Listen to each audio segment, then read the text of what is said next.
50 stars, 13 stripes, the flag of a United States of America. But less than a century ago, this nation was not united. It was divided, split into two big army camps, and there were two flags.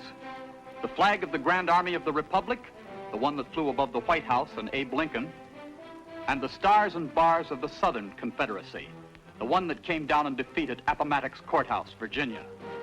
3 million brave men wore the gray or the blue, but as time went on, the number of survivors of the Great War between the states dwindled from millions to thousands, then to hundreds. And finally, as the 100th anniversary approached, the total was reduced to just 4 men, 1 Union soldier and 3 Confederates, all of them well over 100 years old. It was at that time that our program received this letter from W.P. Robinson of Atlanta, Georgia. And because of it, our You Asked For It cameras recorded on film a memorable moment of great historical significance. Now, the letter reads, "It won't be long until there will be no remaining veterans of these two great armies that marched nearly 100 years ago. I can't think of anything more symbolic of America today than a final reunion on your program between a soldier of the North and a soldier of the South." Well, Mr. Robinson, the prophecy of your letter has come to pass. Today, there are no survivors. Every last veteran of both armies has been laid to rest. But because you asked for it, Mr. Robinson, we're able to relive this historic reunion. Speaking for You Asked For It, Hugh Conover. First, we go south to the little town of Laurel Hill, Florida. Population, 740. Located on the highway between Mobile, Alabama, and the Naval Air Station at Pensacola on the Gulf of Mexico. Its most distinguished citizen is Home Guardsman William A. Uncle Bill Lundy, one of the 3 living Confederate soldiers. It's here, some 7 miles out of town, that this hardy old cattleman walks about his farm with the aid of a cane. He's never worn glasses, proudly claims he can hear a flea hop out in the pig pen. Hello there, Mr. Lundy. I understand everyone calls you Uncle Bill. Yeah. How long have you lived down there on that farm? About 50 years. About 50 years. And how old were you when you joined the Confederate Army? I was 16 years old. How old are you now, Uncle Bill? Be 108 this next January. How come you lived so long? I can't tell. I just stayed away from doctors. How many children have you got?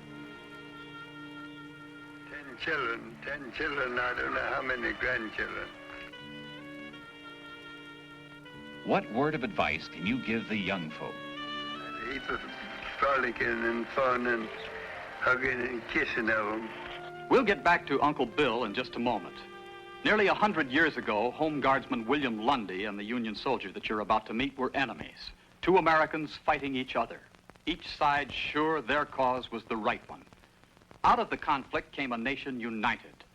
Not one man of either the blue or the gray still lives, but here on film is the last man of the Union Army in his final days. To meet him, we go northward, a long way from Laurel Hill, Florida, to Duluth, Minnesota.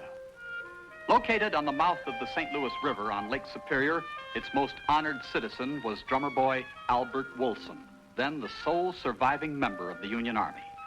Let's turn back the calendar to the time when he was still alive.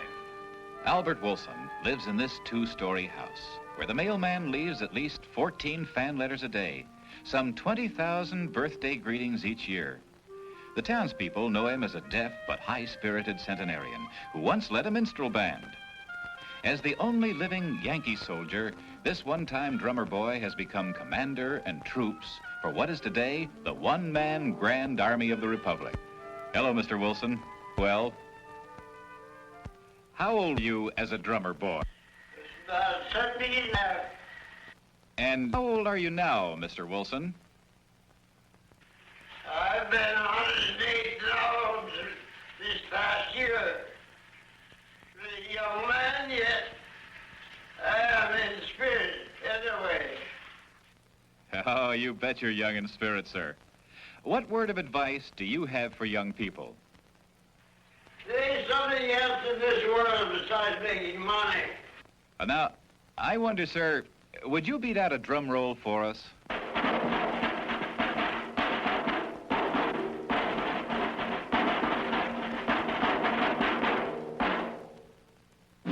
now for a truly historic moment.